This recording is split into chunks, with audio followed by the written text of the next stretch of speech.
Почитувани гледачи, добро вечер. Четврток, 22 часот 15 минути, термин резервиран за уште едно издание на дебатниот магазин Клик Плюс на телевизија 21. Таман помисливме дека договорот од Пржино е добра основа Македонија да започне да излегува од ќорсокакот во кој се најде.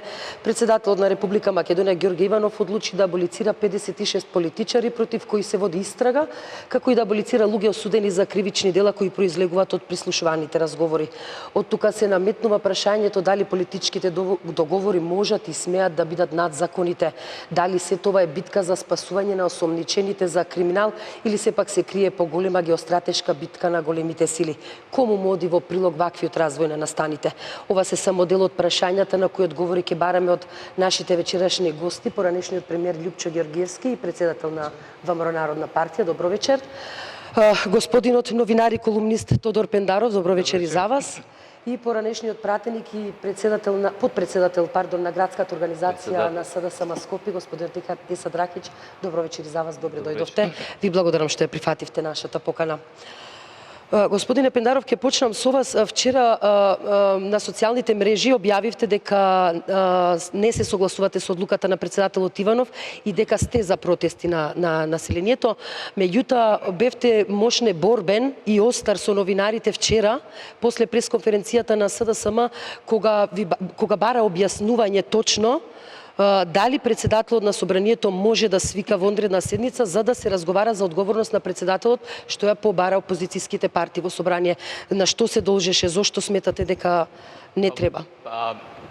Мислам дека штета, колку што знам, требаше да имаме уште еден гостин кој се надева можеби ќе дојде. Тука е господинот Ракич кој е правник, јас сум политиколог, али ќе ви одговорам на тоа, односно ќе го повторам ставот кој го објави кабинетот на председателот на собранието на господинот Рајко Велјановски преку медиумите. Значи вака, со одлука на Уставниот суд, мислам дека се прави на системска грешка или непознавање, подобро речено непознавање не е системска грешка, меѓу предвремено распуштање на парламентот и завршување на мандатниот период од 4 години. Со одлука на Уставниот суд од, мислам, ако не се лажам, 6 декември 2006 година, објавена во службен весник 127, 6 декември 2006 година. Ова 2006 година го потенцирам за тоа што тоа е Уставен суд со друг состав, кој за мене, барем тоа е моје лично мислење, беше навистина многу поквалитетен него сегашниот.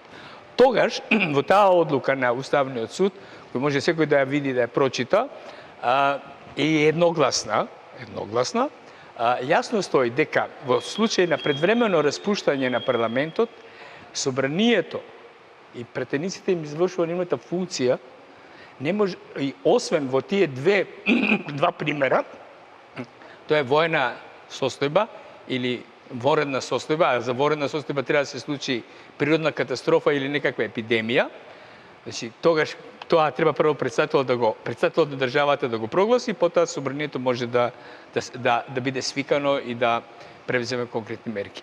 Значи, председателот на собранието во овој момент нема таков уставна и законска можност да го свика собранието. Јас се надам дека господинот Ракич може подобро од мене да го објасни ова, бидејќи е правник, али мислам дека ќе се сложи со мене дека собранието, односно председателот на собранието во овој момент нема навистина нити уставна, нити законска можност да свика седница на парламентот. Значи, ако добро ве разбирам, не се согласувате со одлуката на председателот Иванов, меѓутоа не се согласувате и да се бара одговорност негова. Одговорноста негова суд да се бара, но прашањето е како? Дали после, ако има избори после изборите, во секој време одлуката за импичмент може да се поднесе, се знае како оди. Треба 2/3 од претениците да изгласаат почеток на постапка за импичмент, таа оди на Уставен суд и таму на Уставен суд 2/3 од судиите треба да ја потврдат и со тоа завршува импичментот.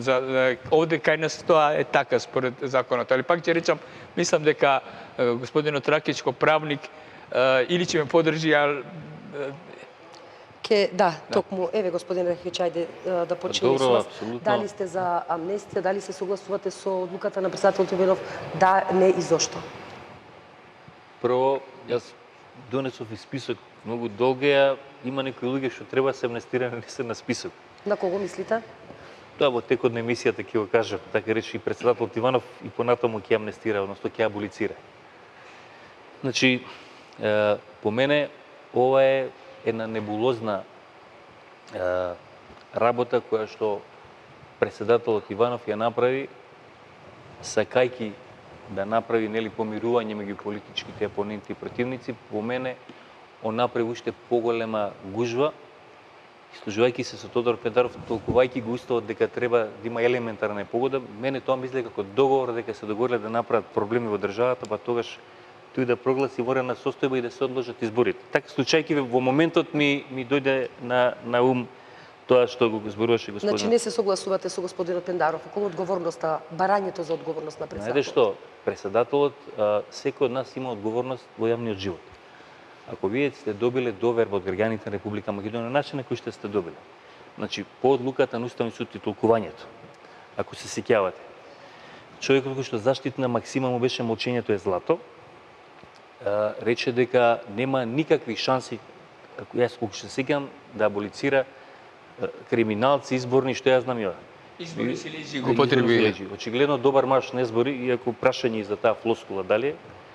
Одеднаш тој се пробуди од хибернација и почна да зборува и да работи и со тоа внесе по мене ја предлабочи кризата во Република Македонија. Јас сметам дека ние сме уште подлабоко навлезени во кризата, затоа што гледате од една страна имате протести на опозицијата, од друга страна се влечат 150-200 автобуси и прашање на време е да пламне искрата. Инаку формално правно ова што каже Пендаров е точно, уставно нема шанси да се продолжи рокот за избори. Дали ќе има избори на 5-ти, тоа може во текот на емисијата да ламентираме. Ќе проговориме така. Јас сум за одговорност и не само морална и политичка, туку и кривична. Знаете, секој носител на јавна функција во своето работење или неработење, кој ќе нанесе штета со своето дело во државата, ќе мора да одговара. И прашање на време е кога господинот Ѓорге, како училичен, како универзитетски професор, како академски граѓанин ќе одговара за ова што го направи. Лично сметам дека ова што го каже Пендаров тешко ќе оди сега, меѓутоа некој нов парламент со некој нов состав на Уставен суд, обично тоа се дела кои што не застарува. Видите, да амнестирате, да аболицирате 56 луѓе, кој што еден голем дел вика, ние не сакаме да не аболицираш. Да аболицирате луѓе кои што прво криминал изборен, финансиски, да го во приватни животи. Има многу и многу работи. Мене ми има слушано, например, зошто да ме слуша со нашиот заеднички пријател Никола Младенов. Кој го олати? Знаете, јас лично се чувствувам повреден како граѓанин. Но рака на срце, господине Рахич, сепак тоа се индици за криминал, не се докажани, дури нема ни судска постапка уште. Се во рамките на предистражни постапки и истражни постапки. Јас бев во школото Колен Делковски, кога човечињата на Гордана Јанкуловска доаѓа да гласа. Значи човечињата, мене ми е жал за тие наши граѓани, од наши сонародници од диаспората, кои што треба да гласат, ама треба да гласат во Тирана. Преоѓа преку граници, во Струга, па во Охрид, во Ресен, и знаете кој е принципот? Зашто тешко се докаже? Затоа што по гласањето човекот што ги носи ги зема личните карти. И тоа се личните карти што се во депоата на Мавра. Тоа ќе биде докажено. Апсолутно се сложам дека институциите на системот треба да се докаже, иако не сум сигурен дека овој суд со обвинителство може да го направи. Специјално јавно обвинителство и специјален суд кој што ќе биде формиран за брзо време, ако не сега со овој состав направи на другиот, мислам дека ја рачисти оваа работа. Господине Ѓоргиевски, вие одамна зборувате дека за да Македонија тргне напред, сепак ќе треба општа амнестија, она нешто што го направи председателот со општ правен акт. Зошто сметате така и дали е тоа решението? Гледаме, простете што ќе ве прекинам, гледаме дека очигледно одлуката на председателот внесе повеќе немир и револт на дел од граѓаните.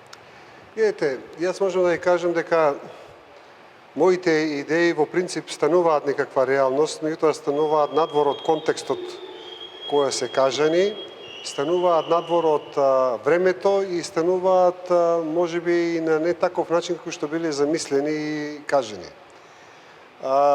Така што јас можам да ви кажам на самиот почеток дека не се чувствувам одговорен за оваа сега аболиција што е дадена од председателот на државата, не затоа што не ме координирал нели кога ја носел, туку затоа што и духот на таа идеја која ја спомнав јас не беше тоа. Ќе потсетам дека јас идејата за амнестија ја дадов кога се уште бомбите не почнаа да пукаат. Значи ние се уште само имавме најава дека ќе има некакви бомби и не можевме и да претпоставиме се што има во тие таму приказни што ги понатаму изнаслушавме. Второ, јас тогаш токму јасно кажав дека предлагам амнестија, да се направи амнестија, затоа што сметам дека ако влеземе во оваа криза, прашање е дали за 2 години ќе излеземе. И еве токму тоа се случува. Ние помина година и пол од таа почетна фаза на бомбите, не само што не гледаме крај, туку јас сметам дека ние на ваков начин, сега нели со аболиција и без аболиција, ние ова прашање дали во наредните 2 години ќе се смири целата оваа состојба како кризна ситуација во Македонија, што Македонија како држава ја чини многу. Сега, конечно да не зборувам за самата форма. Не е се исто, јас тогаш предложив договорна амнестија, каде што партиите ќе изгласаат закон за амнестија во парламентот, значи СДСМ, ДПМН, точно ќе се усогласат, ДУИ и ДПА, ќе се усогласат што е тоа што ќе го усвојат, а ова сега аболицијата е сосема друг акт, тоа е веќе помилување од страна на председателот. Така што, значи, се обидувам да го разберам духот кој сака да го внесе господинот Ѓорги Иванов. Се обидувам и неговата одговорност што сака да ја прикаже. Се обидувам да ги разберам мотивите на сето она што го направи со оваа аболиција.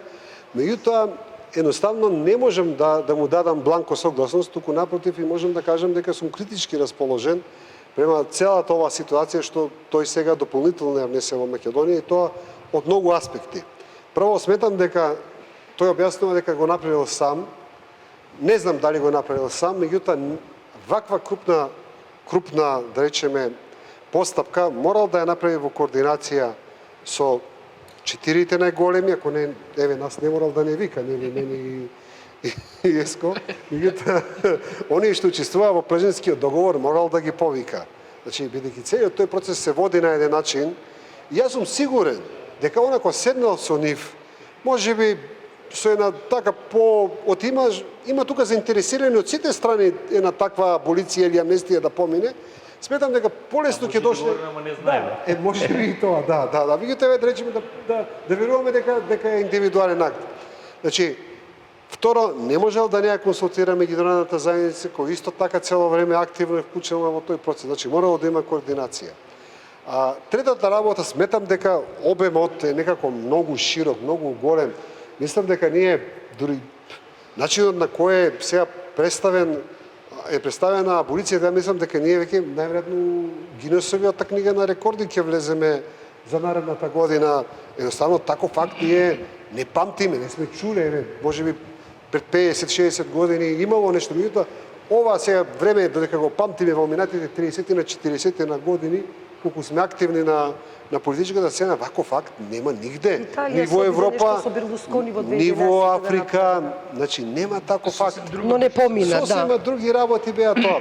Така што сметам дека ова работа ја прави прво, значи внатре, на натрешен план гледаме дополнително ги разгори страстите, непотребно, а сметам дека и меѓународно повеќе сега сме ние пред некоја ситуација да бидеме дополнително изолирани отколку да бидеме нешто, нели дека сме ги средили работите.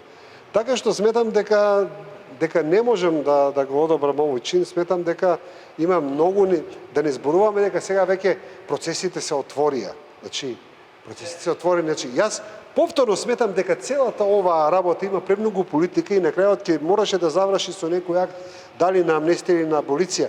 Меѓутоа веќе кога се отворија процесите, требаше да се дозволи да се затворат.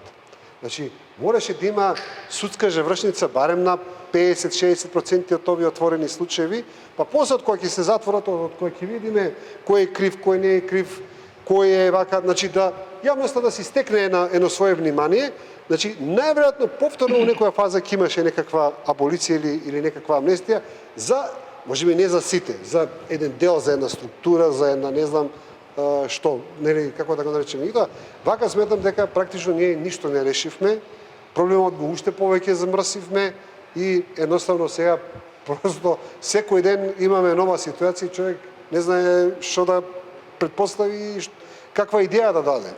Господинот Пендаров, господинот Рахич, не се согласувате, гледам црвени тастери, повелете реплика барате, господине Пендаров. Да.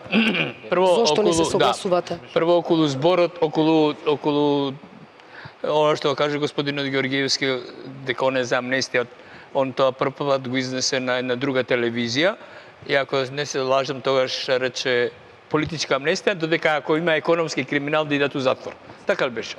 Така беше. Значи, но Специјалното правителство не вели така. да. Но вака Ако нешто. таа одлука на јавното министерство не е законита. Не може да против. земете парите ако немате судска одлука, извинете. Така. Јас сум Повелете. против амнестија, од една проста причина, токму кога беше господинот Георгиевски председател, имавме една амнестија и место од тоа, место тогаш, дозволи да довршам, место тогаш да одешме до крај и да се расчистеа некои работи, нас ни се повторија истата работа. Дури тогаш во таа емисија сега која морам да ја злоупотребувам, господинот Георгиевски рече истите луѓе, да дури вака се сеќам, да не речеме истата и да бидам благ, да не речеме истата партија. Така беше, не? Така го спомнам. Во таа мислам памтам многу добро. Значи, бидејќи еднашка не направивме правна разрешница на злоупотреба на процесот на прислушување, золете, тогашниот министер за внатрешни работи, јас не се срамам и денеска да кажам, беше мој многу близок пријател. Министерка. Но не е проблемот во пријателот си останува понатаму пријател. Но тогаш да расчистевме дека не може да се злоупотребува прислушувањето или ако се злоупотреби треба да се казни, дали денеска ќе имаме полесна, не викам дека немаше да се случи, него дали ќе имаме некоја почисна ситуација, што треба да се направи? Инаку, ни малку не верувам дека оваа аболиција на председателот Иванов израстала на неговиот зелник. Денеска во неговото интервју, кој беше една бедна копија на Путин, Путин прави такви интервјуа со еден куп новинари, али Путин има атомски бомби и 200.000, околу 100 и кусур милиона луѓе и атомски бомби едно 10 пута да го уништи овој свет, а ние немаме ништо, и дотичната особа која ни е председател, на вистина е трагикомично. А што е најлошо, кој што каже господинот Георгиевски, со неговата одлука за амнестија, он не зејти бензин дотури на огнот на општествената поделба меѓу нас граѓаните. Инаку, не сакам да бидам ничиј адвокат, но да потсетам дека од актуелните политичари, токму председателот Велјановски прв со соопштение изнесе вака рече: нити сум барал од тебе, нити ја поддржувам, нити барам од тебе амнестија, а како пратеник, како обичен човек, цитирам, мислам дека секој функционер и политичар треба да сноси одговорност за тоа што го направи. Тоа беше предвадена, објавено од страна на председателот Велјановски. Значи, сум против амнестијата како таква, дека тоа договор и со ова Иванов сака да спаси нешто што не може да се спаси и нема да се спаси. Тоа да биде јасно дека нема спас за ова. Господин Рахич, сакавте да му реплицирате на господинот Георгиевски? Значи овака, вие спомнавте Берлускони, ама во Италија имаше еден пример што го судија. Значи правдата мора да биде еднаква за сите, со тоа се сложам и со Тошо и со Лјупчо. Ние прво имаме, вие рековте правен акт. Ние имаме неписмен правен акт, ништовен правен акт. Денеска имаше неколку експерти, затоа ме кривува што господинот Осман Кадрио не е тука. Значи вие имате фаличен правен акт кој што не произведува правни последици. Значи се застива на еден член кој што укина 2009 година, тоа професор Шкарич го објасни. Второ, не е искористен член 3 од Законот за помилување, каде што министерот за правда законски може дава предлог за Трето, технички. Значи, он го помилува Милијан Киевски 16 пати. Он мора да наведе за кој дела. Сега ќе му кажам уште едно, за легализација на еден ресторан во Карпош, каде што тој е на земјиште со криминална приватизација. Значи, во моментов, господинот Ѓорги Иванов стана адвокат на ѓаволот, односно адвокат на мафијата. Јас со тоа што се служам, нема да избегаат и нема да се спасат. Да ќе ви кажам една анекдота. Се сретнале орелот и полжавот горе на врвот на Хималаите и го прашал полжавот орелот, вика, како стигна горе? И вика, ги расшири в крилата, летав, стигна горе. А ти како стигна? Лигавејки се. Сакајќи да им врати на своите ментори. Господинот Ѓорги Иванов направи кардинална глупост. Ја ги разбирам неговите побуди да сака да помогне. Меѓутоа избра тотално погрешен начин, нешто го кажува и тоа што каже Липчо. Он доля и тоа 100% бензин на ова. Затоа сега ми текна моментот тоа кога го правевме како муавет, дека можеби па е тоа дел од сценарио за да се одложат изборите. Значи не само што не се консултирал, што рече тоа господинот Липчо, со меѓународната заедница, не се консултирал со правните експерти. Значи вие не можете да вршите упад во правниот систем во една држава. Затоа вие ме прашувате дали одлуки на политичари може да бидат на закон. Може само Македонија. Се сеќавате на Род Благоевич, сенаторот во Америка го затворија. За Никсон. Значи, политичката одговорност на носителите на јавните функции е многу поголема од обичниот граѓанин. И јас лично сметам дека овие, она што ви го спомнавте денеска, и тоа што со специјалното јавно обвинителство, и таму не ми се бендисува, вика, они може да не одговарат кривично, ама ќе одговарат финансите. Вие за да земете имот на некој, вие мора да ја докажете низ постапка кривично дека тој е виновен и тогаш да ги одземете парите. Јас затоа сметам дека многу брзо, дали овој, не верам сосем, меѓутоа другиот по изборите ќе донесе закон за формирање на специјален суд и ова ќе биде санкционирано и процесуирано. И овие што се помилувани по 17-18, само технички, тој го помилува Никола Груевски. Да ве прашам, дали во Македонија има уште некој човек што се вика Никола Груевски? Кој Никола Груевски го помилува? Знаете, значи точно треба средно име, член по кој број на кривично дело, значи се има, значи тотална, знаете, срам ми е од универзитетски професор, а кај него е познато. За ваша информација, истиот тој човек потпиша акредитација за еден универзитет на една негова пријателка антидатиран, по истекот на времето кога, значи кај него го има тоа. И затоа час поскоро тој треба да се замине. Затоа што по мене прави циркус од функцијата председател на држава, а ние утре тие што се бават со политика треба да размислат за форматот како да се бира председател. Тоа Липчо каже во собрание со какви одговорности, должности, надлежности и слично. Тоа ми биде Господине, на кого му реплицирате само? Практично не реплицирам, практично се вклучуваме во дискусијата затоа што сметам дека околу главната тема мислам дека и тројцата има идентичен став, дека ова е Меѓутоа вие сепак сте за грешен чекор. Знаете, се работи за појаснување. Значи, она што го каже и господинот Пендаров, значи, апсолутно, значи, ќе потсетам дека, посетувајќи се на таа емисија, ако некој инсистира во Македонија дека треба да се расчисти оној дел на прислушкување, независно од содржината, тоа бев јас од самиот почеток. И мене до ден денеска ми е жал и сметам дека Македонија навистина ќе има еден многу голем проблем, што со оваа сега аболиција, практично се прекинува и покрај истрагата за одредените финансиски афери, се прекинува и самата истрага кој е тој што снимал во Република Македонија. И така остана една сенка дека, не знам, странците од надвор тука правеле упад, снимале. Јас на самиот почеток, кога испадна аферата, дадов една моја теза дека очигледно во целата оваа афера партијата на власт снимала многу, премногу, и во целата таа премногу голема метража на снимки може да има уфрлање некој индивидуално на таа групацијата полувирушевски што ја спомнуваат. Меѓутоа сето тоа ќе остане сега една хипотеза, бидејќи ние немаме разрешница. Сега каде е таа разлика што кажав? Значи, како и да биде, значи добро е Македонија да дознае како, што се случувало, значи треба луѓето пред изборите, требаше да знаат, затоа што, пазите, нас 2 години некој не занимава со таа афера, не занимава со таа приказна. На крај крајшта некој требаше да плати, значи една од тие две структури лажеа. Ние требаше да видиме кои се тие кои 2 години го лажат македонскиот граѓанин. На кои две структури мислите?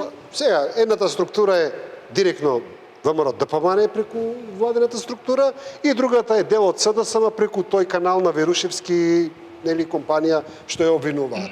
Значи, ние моравме да дознаеме. Сега практично целото тоа станува. Значи, утре продолжи, отворена е праксата, значи еднаш ни се случи, два пати ни се случува, три пати ни се случува, значи утре 4 пати, значи ќе си продолжи приказната. Така е. Така, значи, тука е проблемот. Тука е проблемот. Дали може би вашиот став дека е добро да се има амнестија во Македонија не се должи може би на стравот? Вие знаете дека и вие бевте прислушуван, вие водевте разговори со Сашо Мјалков, телефонски сте разговарале. Дали е тоа точно? Вие знаете дека бевте прислушувани исто така. Дали опозицијата ви ги даде тие снимки? Се работи тука за веќе за погрешна тактика на Социјалдемократскиот сојуз. Многу пати зборувам. Значи, мислам дека Социјалдемократскиот сојуз имаше голема бомба во својата рака. Мислам дека на погрешен начин тие демонстрираа храброст, меѓутоа мислам дека не направија добра стратегија. Сметам дека тие требаше да излезат прво 3 месеци со снимки на опозициони лидери, со снимки на опозициони новинари, со снимки на... Значи, тоа е самата, тоа е аферата само по себе. Тоа е во сегде во светот е легитимна афера. А од она другото што се нарекуваше спорни разговори на министри, требаше да извадат само 4. Они што се сега ова, тие Цановски, Кинезите, Вацевите, Израел. И она немаме пари за лепа, купуваме чоколади, тоа беше. Индикативен разговор. Мислам дека на многу погрешен начин, меѓутоа веќе тоа е сега веќе сосема друга приказна. Ова е сега ирелевантно. Вашиот став се заснува токму можеби на стравот да не и вие бидете дел од истрагата на специјалното обвинителство. Сега ве нема. Очигледно. Гледате, јас можам да ви кажам дека... Зашто разговаравте со Сашо Мелков? Зошто беше потребно да комуницирате? Прво да ви кажам, мене ми е мило што целата оваа екипа најверојатно ме снимала додека сум уште премиер. Значи, од целата од сите тие приказни додека сум премиер не излезе ни еден компрометирачки разговор за мене. И тоа ми е една сатисфакција.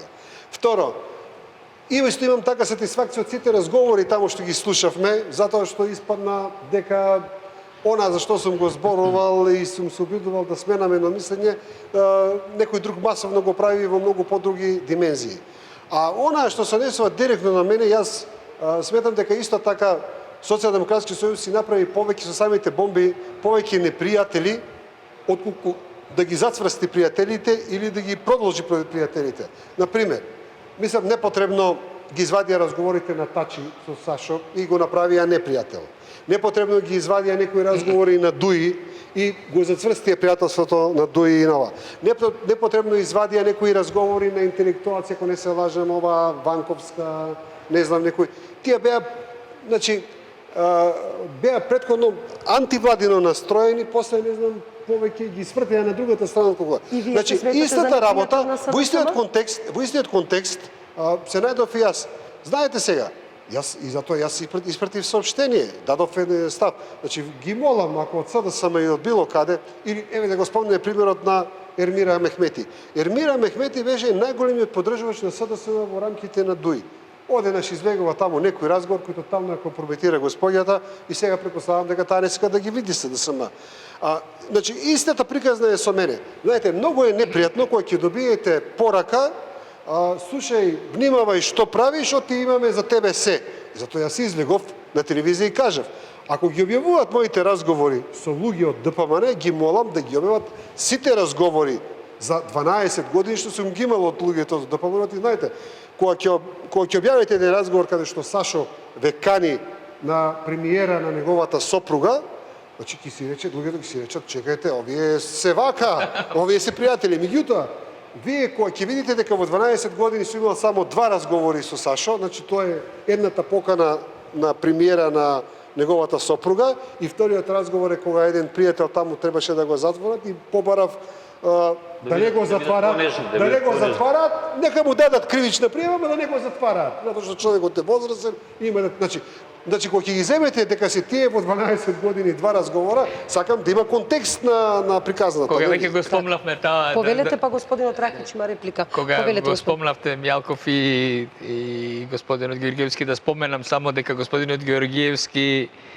тивко го тргна господинот Мјалков од военото разузнавање. Вака. Так. Мислам, али да довршам Так, зашто повелете. ова, значи пак ќе речам, значи аболицијата точно е што вели господинот Георгиевски дека ова власта слушала на велико, се дознало преку старата структура на Берушевски, дознале, онда добиле директива да продолжи снима и за нас и тоа. Јас сум сигурен, малку се разбирам во тие работи, сум учел на факултет, учевме заштита, разузнавање и контраразузнавање. Јас сум сигурен дека ВМРО ДПМН или тие некои структури ги имаат сите разговори. Има, тоа да не биде јасно. Значи, да беше оваа влада со премиерот Груевски, значи малку демократска и малку легалистичка, односно да ги почитуваше законите. Јас тоа го кажав после втората бомба, пак во една друга телевизија бев. Ја тогаш побарав да бев ја премиер, односно во нормална правна држава, премиерот требаше, кога пукна втората бомба или третата, требаше да испрати полиција во СДСМ да ги заплени сите бомби, да ги однесе во јавното обвинителство, другиот ден да ги разреши министерот за внатрешни работи и шефот на државната безбедност, а третиот ден да си даде оставка. Тоа ќе беше правното и легалистичко и демократско решение на оваа криза. Ти зборуваш за Исланд. Да, јас зборувам за Исланд, да. Извини, во право си. Кај нас имавме странски служби, жолто комбе и не знам уште што, односно се заплеткуваше се повеќе, онда дојде договорот од Пржино, дојде јавното обвинителство.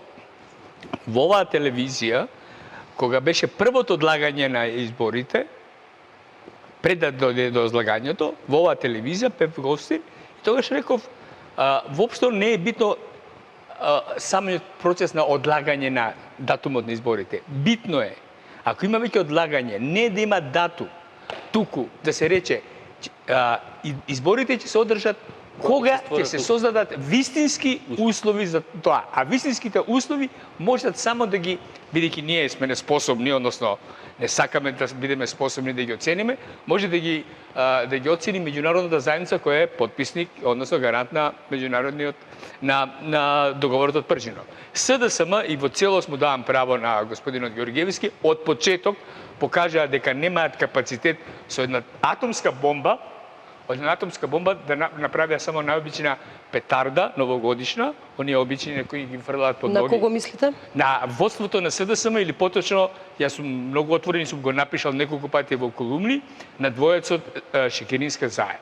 Значи едноставно не знаат да искористат состојбата, не знаат предноста. Она што е најлошо, не знаат да го искористат потенцијалот и енергијата што доаѓаше од членството на СДСМ, а и од многу симпатизери кои се собраа пред владата во тоа време. Господине Рахиш, се согласувате со господинот Пендаров дека двојцот на вашата партија Делумно требаше да го ефектуираат многу пожестоко.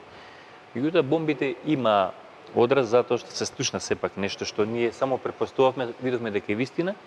После тоа мислам дека граѓаните се ослобода и ќе видите од настапите по социјалните мрежи, надвор и слично. Сега ќе вратам назад се две работи. Конкретно прашање, зашто Љубе Бошковски не е амнестиран?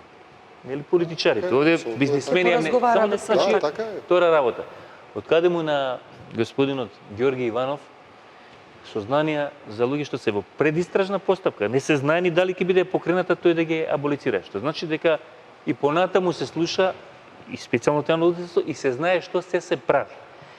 И ја наодговорно тврдам, некои луѓе денеска зборуваат дека и таа опрема што е негде од 2008 и 2011 не е уништена. Знаете, те некија ламарина што ја покажуваат, тоа не е така, тоа не е кутија, она машина центрифуга тоа се софтвери куферчиња. Има наводни индици дека дел едната опрема е во една телевизија со национална концесија, а другата е во седиштето на ДПМН. Инаку апропо ова што го кажа и господинот Георгиевски, Љупчо и Тодор, значи апсолутно во се сложувам. Не можете вие шефот на службата кој што му е работа да го работи тоа, да не го разрешите и министерката на полиција. За тие мора да поднесат оставка заради друга глупост што ја направија. И да искачи еден бранител на нивната идеологија, односно кешологија, овде во ова студио, да кажу дека по налог на Верушевски. Како може некој кој што е надвор од службата да даде налог на некој кој што е вработен надвор? Значи, јас најодговорно тврдам дека се слушало во МВР, УБК, и затоа тука еден од предлози за амнестирање е директор на оператор. Груевски. Значи, едно што мене лично ми смета, без оглед каков лик е господинот Ѓорги Иванов. Ја немам некој високо мислење за него, ме разочара. Значи, сепак бил професор, затоа и дел од студентите се откажател. Во глобала мислам дека е честен човек. Оддел на финансиски криминали. Ја го разбирам неговиот гнев затоа што 2002 од СДСМ премину ВМРО, па беше сега доле кај бегалците да види рутата по која неговиот брат, тогашен командир на полиција, ги пренесуваше, и тоа го разбира. Меѓутоа финансиски човекот не е, да бидам малце вулгарен, лопужа. Али он со овој акт брани Да не ни изненади. Не. Добро, ја мислам, сакам да верувам дека тој дел е честен. Он брани луѓе што го сакатија македонскиот граѓанин народ. Значи, од тој аспект. И затоа, она што го каже Лјупчо, може би на почетокот, јас сум против, меѓутоа би се сложил со начинот на кој што тој тоа го објасни. Во дел на политичките може да разговараме за амнестија, меѓутоа за стопански криминал. Во една сиромашна држава, вака крвнички, со плацеви у Бразил, со станови пентхауси у Монако и у Њујорк, у Виетнам, у Чешки, у Руси, кого да амнестират? Па не еднаш него 6 пати. Да го заокружиме првиот дел од разговорот, господине Георгиевски, пред од самиот почеток. Велите да не се изненадиме, вие често пати имате информации пред да се случат работите, имате некоја информација? Немаме информација. И тоа едноставно вака, како едно дофрлање. Изеда човекот Маја честно. не е како не. Изеда човекот честно, ама да не се изненадиме во втора Не, фаза. да сакам да верувам, сакам да верувам. Одиме на реклами, сакавте да реплицирате. Да, сакам да реплицирам од самиот почеток, пракшно кога почнавме, да зборуваме за амнестијата, односно за аболицијата. Аболиција, да не Што ги е, мешаме. да не ги мешаме. Значи, што е разликата меѓу оваа аболиција сега и да речеме ако имаше закон за амнестија, кој ние практично не можеме ни да го елаборираме тогаш пред Го година донесоме и пол. 2002, така? Не, тој е сосема Парламент друг, друг, тој не, е се закон. однесуваше на ДУИ. Али ако закон, и никој не се бунеше, апропо тоа. Значи, практично, тоа ни беше грешка, дури и кога го носевме за ДУИ, односно за ОНА тогаш, законот за амнестија. Знаете, ќе ме беше потсетам, грешка? значи, што беше грешката? Ние тогаш, под притисок на меѓународната заедница, донесовме закон за, кризата 2001 година, значи, таму знаеме некои, тогаш ги знаеме, не знаеме по името, знаеме 5 души, знаеме Али Ахмет и уште 2-3 како не, сите тие беа за нас некои терористи таму. Меѓународната заедница не притиска дека треба да донесеме закон за амнестија и ние, значи, импресии под законот за амнестија, окей, ние се противевме, меѓутоа на крајот не скрши, ајде вака така, го донесуваме и законот за амнестија. Сега, она што после 2 месеца од законот за амнестија нас не шокираше, ние сметавме дека претходно тоа некој се подразбира. Ние амнестираме некои таму луѓе, кои се до вчера во шумата, кои имаат одговорност за убиства, за терористички активности, до тоа, и сметаме дека за нив е доволно со тоа што ќе бидат амнестирани, утре ќе бидат слободни граѓани. Меѓутоа, после 2 месеца настана шок кај сите нас кога видовме тие формираат партија и тие луѓе кои до вчера ние се мислевме дали воопшто да бидат слободни граѓани, формираат партија и се борат за власт и освоија власт и до ден денеска се 12 години на власт. Сега, она што во оваа аболиција или во закон 10, 2006-2008 не беа. така 10. Она што практично 14 имаше, сега 2002 останува отворено. 12, добро. Дали тие луѓе кои вчера завчера добија аболиција, утре ќе се борат повторно за власт? Тоа е основното прашање на оваа аболиција. А што законот за амнестија ќе го решеше. Пред малку, Еско кажа и сите ние го знаеме. Ние имаме човек кој има 16 аболиции. Дали ние утре него ќе го видиме кандидат за пратеник? Ние имаме човек 13, па не ни 13, ние имаме 6, 5, 3, една аболиција да е. Чекајте сега, според мене. Океј, се јавија некои луѓе кои велат ја не сакам аболиција. Треба да им се овозможи правно на тие луѓе, да им се каже, не сакаш аболиција, океј. Докажи на суд. Докажи на суд. Председателот Иванов денеска кажа кој Тоа што го насетив, да, го видов. Ама точно така така треба да им се дозволи на тие луѓе. А на тие луѓе, сега ние ќе имаме тука две структури. Некои кои ќе ја сакаат аболицијата, некои кои нема да ја сакаат. На тие кои нема да ја сакаат, треба да им се возможи правно да докажат дека се невини. Меѓутоа на другите кои ќе ја прифатат на полицијата, треба да им се забрани 10 години да не се појавуваат во политиката. Океј, си добил слобода, ама извини, со кое безобразие ти утре ќе ми се појавиш да бидеш кандидат за пратеник, кандидат за Се министер. оградуваат, или за ама нешто не друго. одбиваат. Така беше. Ќе продолжиме веднаш по рекламите, почитувани гледачи, останете со нас, се враќаме по кратката пауза.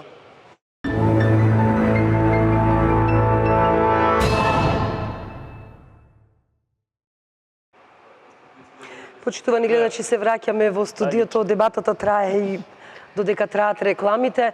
Господинот Пендаров имаше реплика. Господин Пендаров, повелете накратко и да почнеме со следниот круг прашања. Тоа е како може политички договор да биде над законите во една држава. Повелете, господине Пендаров. Ќе скокнеме Борет, репликата еве, така, во името повелете. на времето. Значи, Македонија 25 години за жал е договорна држава, не е правна држава. Не да зборувам комплимент, единствено колку толку се почитуваше правото на слободно изразување во времето на неговата влада, али на тој сегмент. Имаше и наше време. Не е точно, немаше во ваше време, него имаше само во времето на владата на господинот Љупчо Ѓоргиевски, само, али инаку друго, ние 25 години сме договорна држава. Значи, партиите како ќе се договорат, тоа е битното. Коалицијските партнери понекогаш се вклучува по некои од опозициите. За жал, ние сме 25 години претежно договорна држава, а не правна држава. И затоа ова ни се случува. И затоа аболицијата на господинот Иванов нема никаква правна основа, него е строго договорна сделка.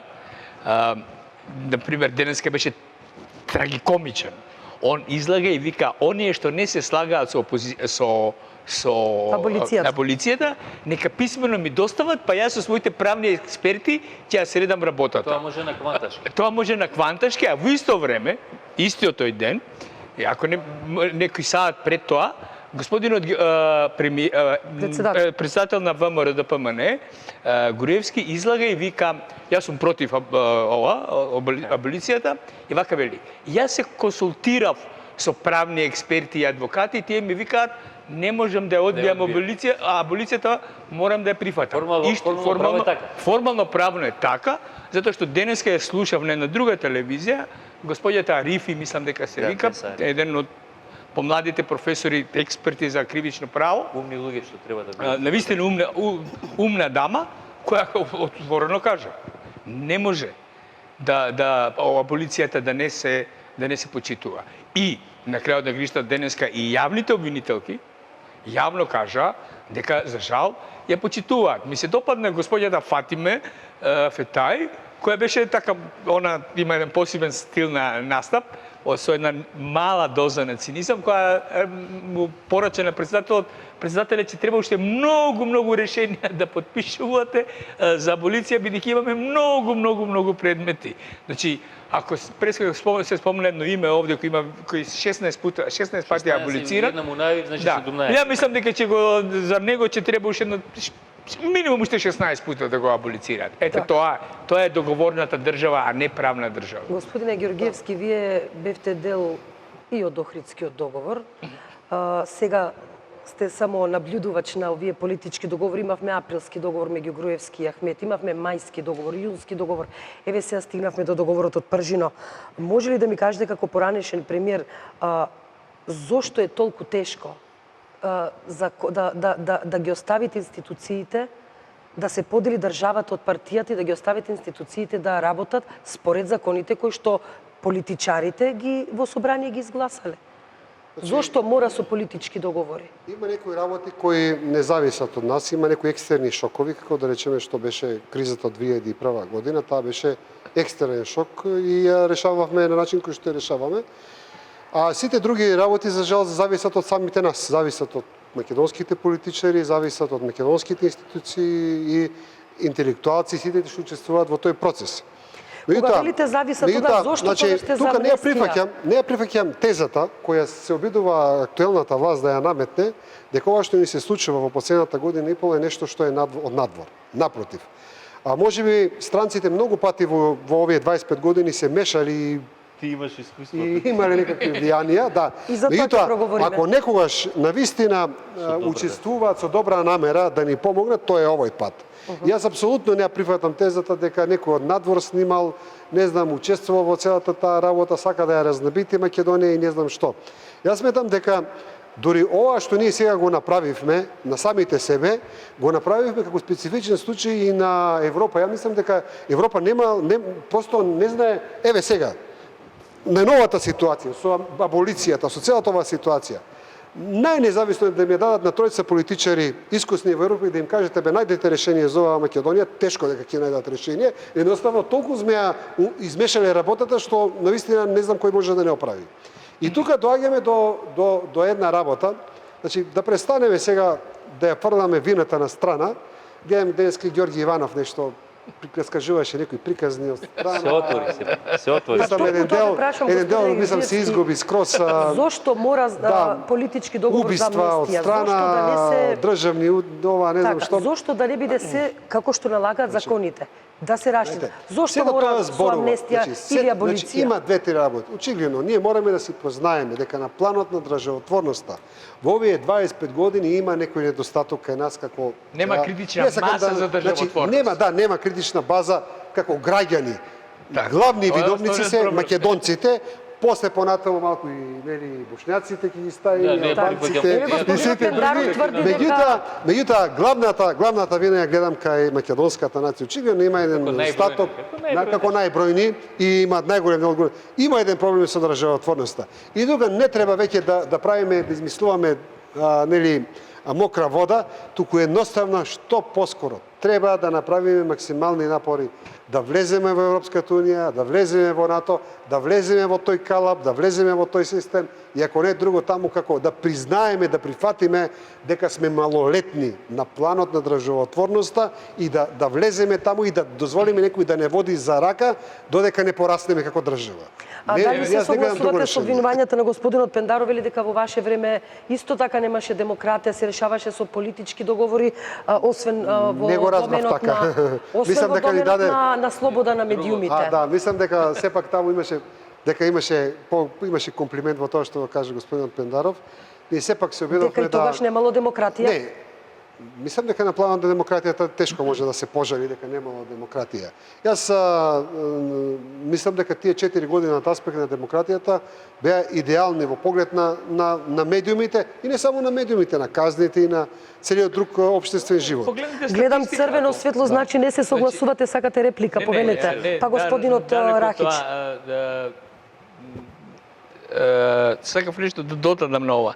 Значи, ако сме веќе кај медиумите, ако се сеќавате, вие, можеби не, вие сте млада, но првиот протест против МРТВ, како трансмисијски ремен на актуелната влада, тоаш беше владата на СДСМ, го направи господинот Љупчо Ѓоргиевски како опозиционер, кој излегува пред телевизија и бога ми, дури тогаш во секој случај ги примија, разговара. Значи првиот протест против МРТВ која беше трансмисијски ремен, јас сум 26 години сум бил во МРТВ и сум ги поминал сите скалила од новинар почетник до одговорен уредник на прва програма на Радио Скопје. Значи тоа беше господинот Ѓоргиевски, односно тогашното ВМРО ДПМН. И сега, ако ова ВМРО ДПМН се смета за наследник на тоа прво ВМРО ДПМН, значи, која знаеле дека еднашка протестирале, тие што направија од медиумите? Посебно што направија од МРТВ? Направија бетер од она што било во последните години на бившиот еднопартиски режим. Господине Рахич, зошто мора се со политички договор, а не со закони? Вие сте важите човек кој што добро го познава теренот кога се во прашање избори. Сигурно сте учествувале во вашата партија во многу такви разговори, преговори. Зошто мора така? Значи, ќе ве вратам на почетокот. Мојот драг пријател Ључо рече, вика 2001 бевме натерани. Знаете кога има политички договор? Кога не функционираат институциите. Се сеќавате што рече прво Робертсон за тогашните борци, прво беа терористи, потоа борци. Да не забораваме. И партизаните беа шумкари, и мрсници беа бандити, и овие револуционерите Америка беа бандити, меѓутоа заврши со пораз. Тогашната безбедносен систем на Македонија беше поразен. Како? Затоа некој да расправа. Во првиот момент, кога вие сте направиле упад во системот, не сте дозволили, ова што го кажу и Тоша и Липчо, да профункционира системот. Ради Y причини, XY причини, вие сте направиле преседан. Тогаш преседанот станува правил. Ќе ви кажем како. Меѓутоа тоа го прават партиите, Ќе господине, ви кажем што како. е И мислам дека е доволно честен и затоа многу го почитам господинот Георгиевски. Се сеќавате дека он еднашка се извиди за начинот на кој што беше избран покојниот председател Трајковски. Така ли беше? За начинот. Така. Значи, јас бев сведок што се случуваше. Силување, класично, не само западна, имаше во источна Македонија. Сакајки, тој не беше учесник.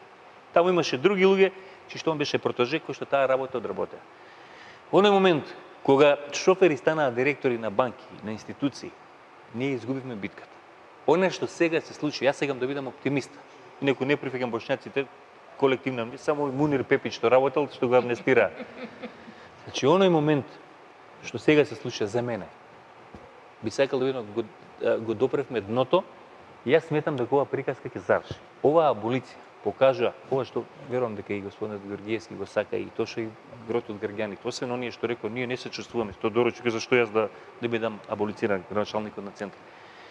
Ова што е тука наредено, тога више никогаш во Република Македонија нема да се занимава со политика. Тоа е добрата вест. Може Никола Груевски да отвара чешми, да сече ленти. Таа приказка е завршена. Мислам да не живеат у заблуда. Сега, како тоа ќе се случува, ова што го рече Георгиевски, ако некогаш странците имале добри намери, јас сум присталица дека секогаш имале намери да ни помогнат, меѓутоа она што го рече Тоша, не смислан. Не мислите дека сепак ова е можеби некоја поголема игра со оглед на тоа што и Русија се јави денеска, меѓународната заедница е загрижена, а од друга страна па Русија ја критикува македонската опозиција дека е Па добро, ако дел од организатор на сета овај ако дел од хаос. парите што ги зема бандити ви ги однесе во Русија, нормално дека ќе се јават. И една од грешките зашто се случи Пршевскиот договор беше жмигавец во десно, а вртиме во лево. Се знае кој е стратешки партнер и кој е патот. Тоа што многу добро го кажал, дури и Липчо како премиер. 43-та година на Јалта, на Крим е направена поделба на интересни сфери. И затоа треба да бидеме срекни покрај некапацитивноста наша како граѓани, како народ, затоа што имаме држава. Некој сака Македонија да биде држава и ќе не натера со сила, ќе ги тргне овие бандити, нерани мајковци. Кои се овие бандити? Овие што се на списокот, поголемот дел за амнестирање. Знаете што? Вие спомнавте, амнестијата е ништовен документ. Со тоа Ѓорги Иванов, да извинете, може да го избрише задникот и заедно со неговата диплома и да го фрлим во WC шолја. Се извинувам што сум Да бидеме коректни, ве молам. Не, коректен сум максимално, знам да бидам и погруп. Не можете да амнестирате бандити. Бандитите се знае како завршуваат. Значи, јас се сложам да ќе рече презумпција на невиност треба се докаже. На кој суд? Кај Баџанакот? Кој Токму тоа зборуваме, господин Рахич, затоа што политичарите упорно 25 години не оставаат институциите да си ја работат имаше работата. карање помеѓу Ѓоргиевски и Црвенковски. Тоа се случуваше и во времето на СДСМ. Меѓутоа, во наше време, колку ја што се сеќам, на тогашниот лидер кој што во Охрид вие застанавте, го земавте, Никола го донесовте, за тоа треба да бидете аболицирани. Тоа ви е најголемата грешка. Неговата сопруга беше добро, вие две ишет. Иако он има признање Он е еден од ретките што признави, затоа го почитам. дека кадровската политика му е слаба точка. Значи, не спомнам како пример. Многу судики тогаш. Значи, слушам 600 суди за ден. Лјупчо знае, физички е невозможно. Значи, или 150.000 држави. Значи, тоа се све небулози. Ние треба да промениме матрицата. Лентата. Треба да дадат нови луѓе. И јас сум по мене, јас сум сакам да бидам оптимиста. Сметам дека и тоа што е тако. Ова е завршеток на една 25 годишна агонија. Може да ќе потребише година две, јас се сложам со Лјупчо, ќе потреби кризата, меѓутоа решени се од нас да направат држава и да направат нормални луѓе. Господине Георгиевски, Значи, имате реплика? во делот на ова што го спомнавте со оваа меѓународната политика, јас можам да кажам дека Македонија е како што каже господинот Рахич, е јасно определена во својата евроатлантска интеграција. И за жал ова сега глобална кавга или како да ја наречем, глобално заладување на односите меѓу Америка и Русија, тоа е практично ние на некој начин сакали и не се враќаме кај времето на ладната војна, нели? Таму е ако од едната страна се американците, русите се од другата страна и обратно, нели? Тоа го гледавме во сите држави во Латинска Америка, тоа го гледавме во Африка, го гледавме во Азија. Значи,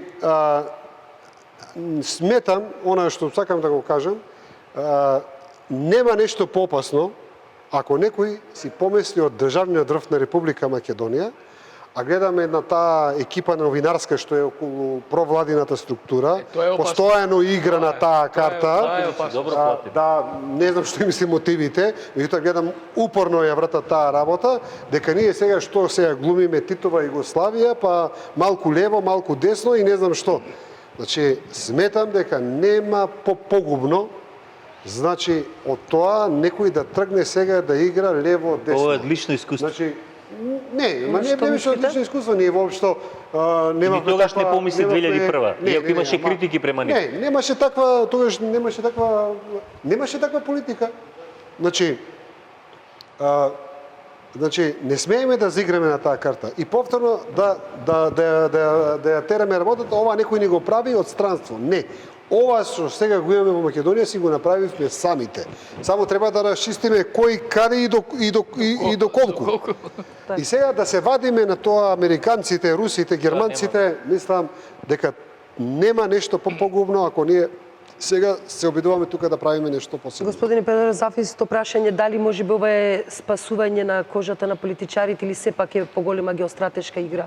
Случувањето во Македонија. Голема геостратешка игра, ме молам, ние сме едно ситно штрафче на таа геостратешка мапа и немојте да не си даваме, односно денеска она што го спомна господинот Георгиевска и денеска за жал и председателот да го спомна да мекние на геостратешки, па некој спомињаше карти, па некој сака да аман.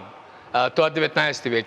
Значи, вака, проблемот е наш во целост. Ја и со господинот Георгиевски не така често се служуваме за ставови, а се знаеме од 90-та година, али секогаш сме се почитувале со кој се го почитува другиот со неговото размислување.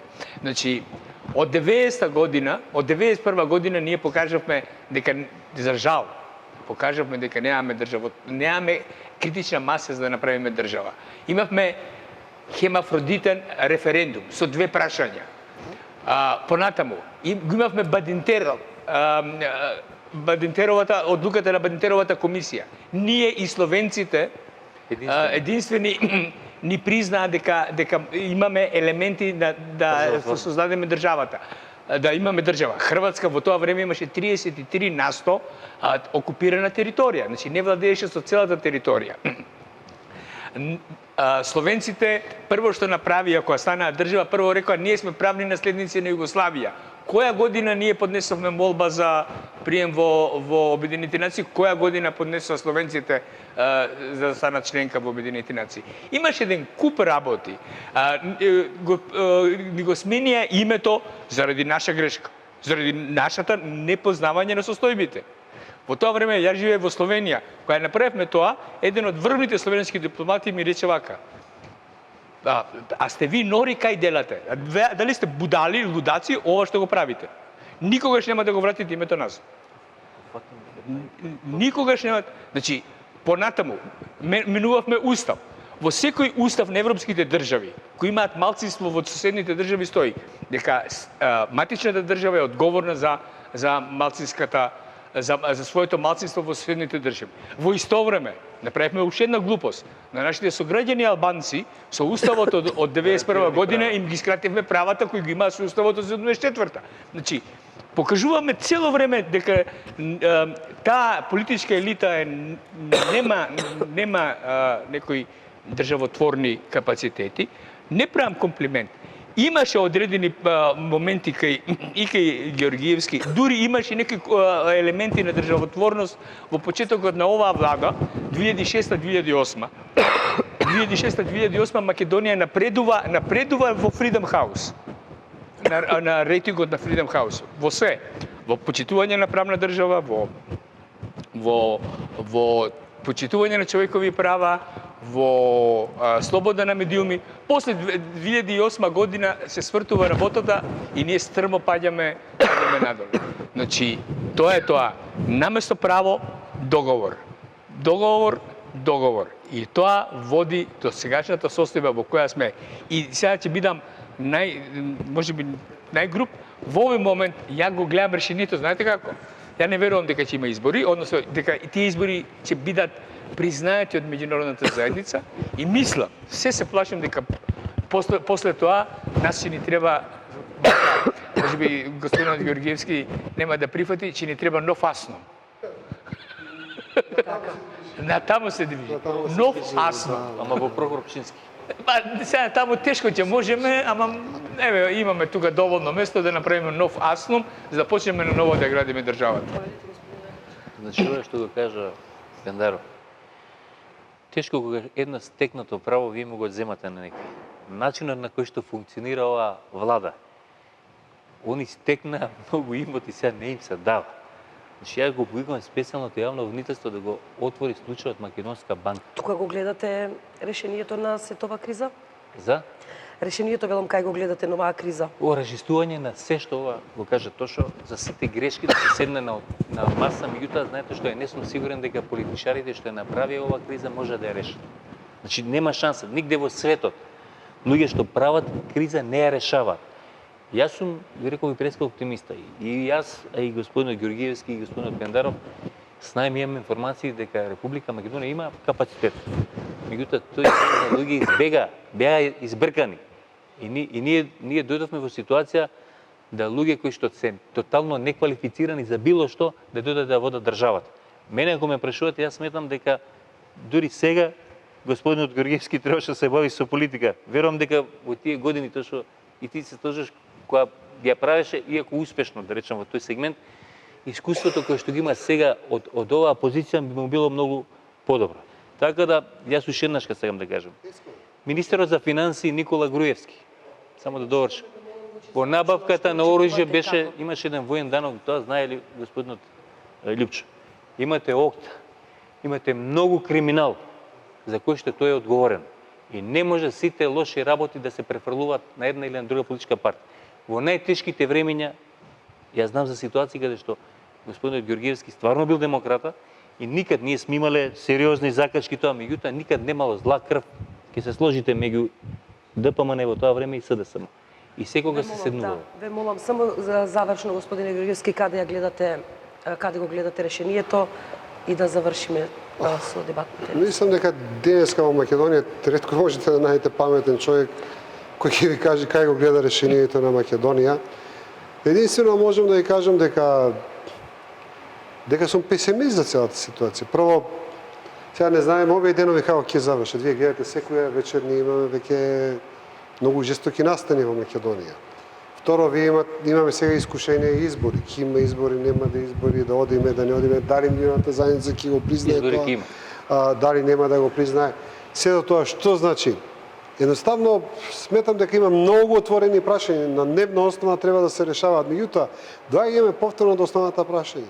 Основните, значи, граѓаните, основната сила им ја даваат на двете големи македонски партии, ВМРО ДПМН, Социјалдемократскиот сојуз. Тоа се две раководства кои мора да најдат заеднички јазик, мора да седнат на некоја маса негде и да се договорат за два чекора, што ќе прават со Македонија понатаму. Сепак ние сме на некој начин сега како луѓе и политички партии, како структури кои едноставно ќе треба да го следиме тоа договореното. Мене ми е жал што ние немаме основна комуникација меѓу овие две структури. И не само што немаме основна комуникација, имаме вжештување на работата секојдневно, на секојдневна база. Диаметрално спротивно. Јас сум оптимист. Ќе се реши откако оваа камарила ќе замине. Овие не може да се договорат. И второ, мислам дека протестите што се сега против аболицијата се вистински граѓански, за разлика од овие што ги носат со автобуси, кои што се клиентелистички. Работени во администрација, платени тоа. И се надевам дека отпорот се повеќе и повеќе ќе расте, тука и Тошо, тука и Лјупчо, тука сме ние, и дека на крајот на тунелот се појавува светло. Овие ќе си заминат, ќе дојдат некои умни луѓе кои што ова држава малце поинеку ќе доживуваат. Ви благодарам за гостувањето. Времето истече. Се надевам во следна прилика ќе имаме за што друго да зборуваме. Почитувани гледачи, ова беше уште едно издание на дебатниот магазин Клик Плюс. Останете со телевизија 21. Следуваат вестите на албански јазик, а веднаш потоа и вестите на македонски јазик. Ви посакувам лека ноќ.